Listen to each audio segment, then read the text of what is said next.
Mesdames et messieurs, bonjour. Dans l'émission d'aujourd'hui, je vais vous présenter l'un des crimes les plus effroyables de ces 10 dernières années. En effet, je vais vous conter l'histoire d'un meurtre d'un muet par un sourd, car ce dernier n'arrivait pas à le comprendre. C'est donc cette histoire unique et d'une cruauté sordide que je vais vous raconter maintenant. Tout commence un soir d'août, alors que le soleil brille, que les gens en profitent pour aller à la plage ou bien à la piscine. Il fait beau, il fait chaud. Benoît, un jeune unijambiste d'une vingtaine d'années, fait son jogging. Comme tous les soirs, en vue de participer au concours annuel de la course unijambiste, au bout de 15 minutes d'intense effort, le jeune, au détour d'une rouelle, trébuche sur quelque chose. Il tombe, se relève et constate avec effroi que c'est un cadavre qui l'a fait tomber.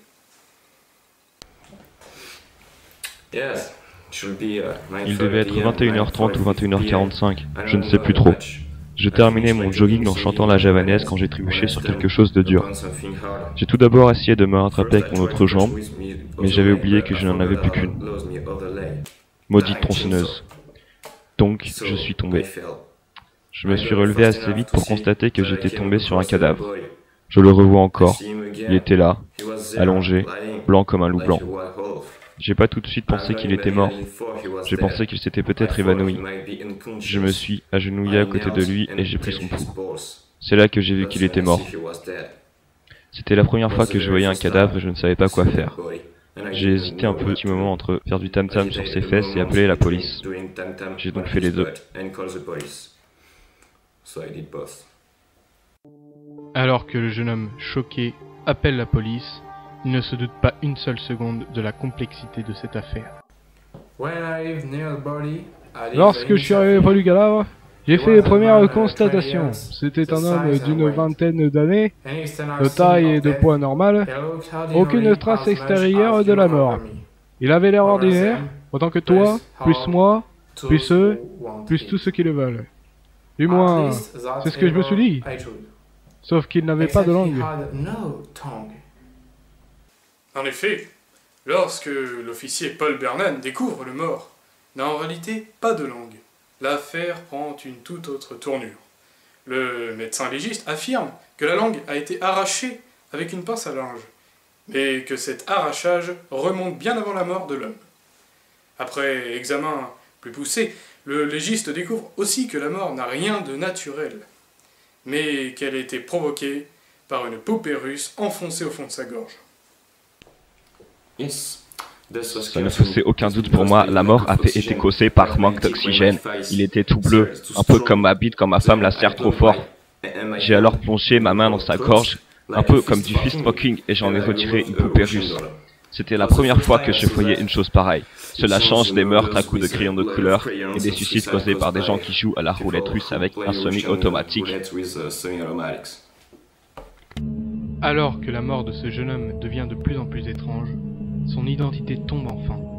En effet, alors que l'officier essaye de faire coller entre les éléments de cette affaire, un de ses adjoints lui apporta l'identité du mort. La mort de ce jeune homme devenait de plus en plus étrange. C'était à rien y comprendre.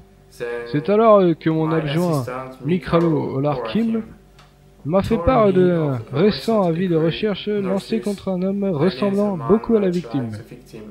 Recherché entre autres pour exhibitionniste lors d'un gala de charité pour les phoques allemands. Devant la similitude du portrait et du cadavre, on était sûr de la mort était bel et bien un homme nommé Michel Michel. Il ne restait plus qu'à retrouver le mobile du meurtre et surtout le meurtrier. Bien qu'il ait l'identité du cadavre, l'officier Bernan, chargé de cette enquête, n'a aucune piste. Qui irait tuer un homme muet à coups de poupée russe? Au premier abord, j'ai dressé le portrait du coupable idéal, un russe patriote muetophobe et fétichiste des poupées russes. Cela semblait évident, mais tous les mandats de recherche que j'ai lancés contre lui n'ont rien donné. Tous les Russes dans le comté de Windsor avaient un alibi pour le soir du crime. Mais alors que l'officier se trouve dans un cul-de-sac, un élément tout à fait inattendu débarque dans l'affaire. La mère de la victime, une certaine Michelle Michel, se présente d'elle-même à la police, ayant lu l'article « Meurtre à coups de poupée russe » dans le journal et ayant reconnu son fils en photo. Les enquêteurs misent alors beaucoup sur elle, espérant ainsi retenir des preuves et des pistes. J'ai reconnu la photo de mon fils dans le journal. Je suis directement allé me rendre dans le commissariat de police pour dire tout ce que je savais. Après avoir passé des heures à chanter des chansons paillardes avec eux, ils m'ont interrogé dans une petite pièce sombre. Ils ont d'abord voulu savoir comment Mimi a eu la langue arrachée, voyez. J'aurais raconté toute l'histoire. C'était le soir de Noël, alors qu'il n'avait que 18 ans. Il croyait encore au Père Noël. Mais il a vu son père se changer en Père Noël avant le réveillon, voyez. Il a crié et mon mari lui a relâché la langue avec ce qu'il avait sous la main, des pinces à linge, pour éviter qu'il dise à tout le monde que le Papa Noël n'existait pas, voyez. J'aurais fait pareil, vous savez. L'histoire de ce petit est étonnante. La langue arrachée par son père à 18 ans. On a suspecté le père d'être le tueur, mais Michel nous a dit qu'il était mort récemment en chassant des vers de terre. Donc on lui a posé d'autres questions, pour savoir si le petit avait des ennemis. Ils m'ont posé d'autres questions pour savoir si le petit avait des ennemis, voyez. Je leur ai répondu qu'à part notre chien qu'il avait sodomisé l'année dernière, non. Puis je leur ai parlé de son meilleur ami russe, Joël Staline. Il est sourd depuis que son père lui a enfoncé un pied de biche dans les oreilles, voyez. Comme elle nous a parlé du chien, on a tout de suite écarté de la liste des suspects. Il n'était pas russe. Mais quand elle nous a parlé de Joël Staline, on s'est tout de suite intéressé à lui. On est allé chez lui dans la journée. Alors que les policiers, sous le commandement de l'officier Bernan, pénètrent chez l'individu soupçonné du meurtre de Michel, ces derniers tombent sur le cadavre de Joël Staline. Il semble mort depuis plusieurs jours. À côté de lui se trouve une lettre, écrite en braille. Vous savez, avant d'entrer chez Jojo, j'avais un mauvais pressentiment, un truc de flic. Comme si quelque chose était arrivé. Pas loupé, ce que nous avons retrouvé sur place était effroyable. D'après le légiste qui est arrivé quelques minutes après nous, Staline s'était suicidé en se tapant la tête contre une cuillère en bois. Je n'avais jamais vu ça. À côté de son corps, nous avons retrouvé une cuillère en bois pleine de sang. Et sur sa tête, un trou long d'une quinzaine de centimètres et profond sur plusieurs centimètres. Aucun doute sur l'origine de la mort. Il s'était frappé la tête avec une cuillère en bois, comme ceci.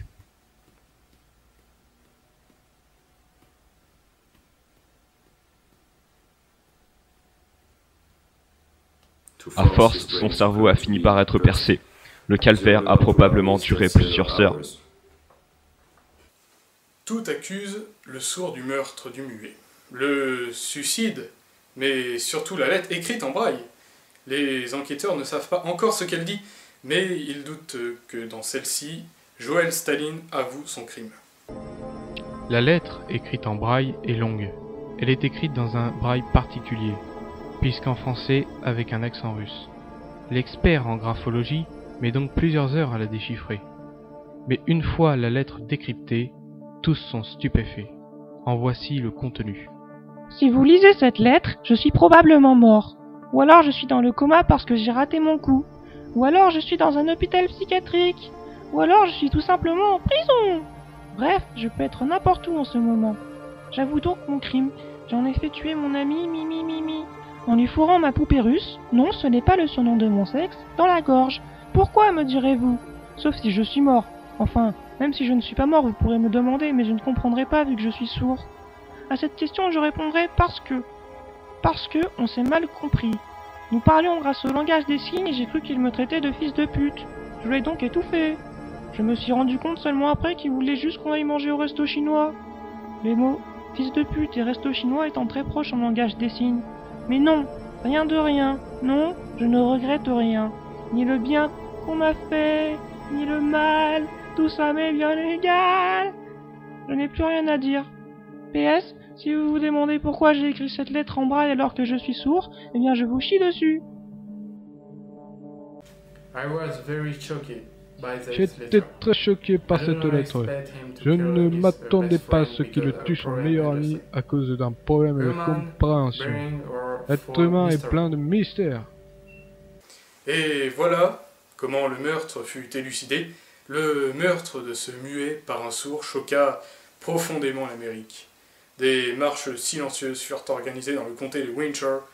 Quelle ironie! Et beaucoup d'hommes s'arrachèrent la langue en vue de soutenir la famille du défunt. Voilà, c'est la fin de cette émission, et la prochaine fois, je vous raconterai comment une femme a tué son mari en lui donnant un coup de concombre chaque jour pendant 5 ans. Merci d'avoir suivi cette émission, et à bientôt pour de nouvelles enquêtes pas possibles.